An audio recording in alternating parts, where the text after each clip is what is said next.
और मेरा आज भी आग्रह है, जो इतिहास के क्षेत्र में पढ़ने वाले, संशोधन करने वाले, संकलित करने वाले और लिखने वाले, जब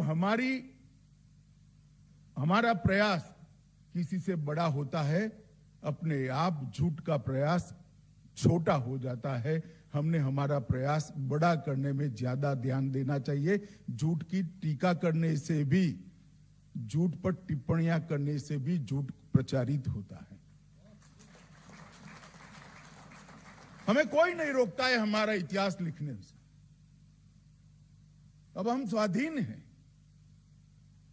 किसी के मोहताज नहीं हैं।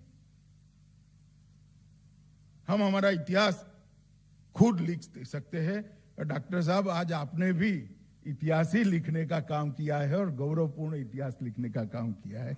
मैं आपको बहुत बहुत बधाई देना चाहता हूं। ढेर सारे हमारे यहां ऐसे साम्राज्य हुए, मगर इतिहास लिखने वालों ने साम्राज्यों का जब भी जिक्र आया तो मुगल साम्राज्य की ही चर्चा करी। पांड्य साम्राज्य 800 साल तक चला। अहोम साम्राज्य असम में 650 साल तक चला।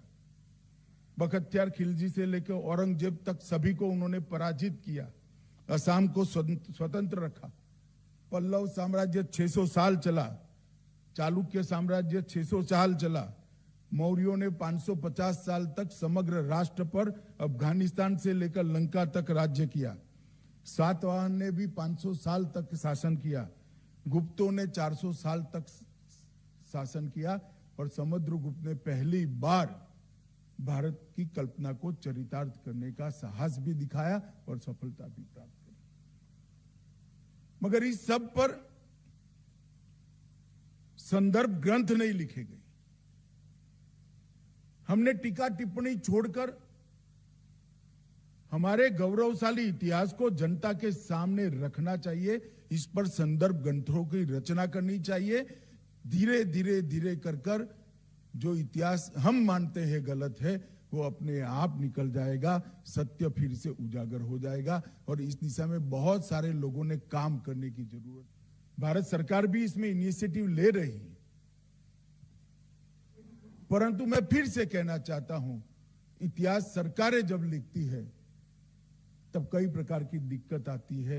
इतिहास अगर समाज जीवन के इतिहासकार लिखते हैं तो सत्य ही लिखा जाता है।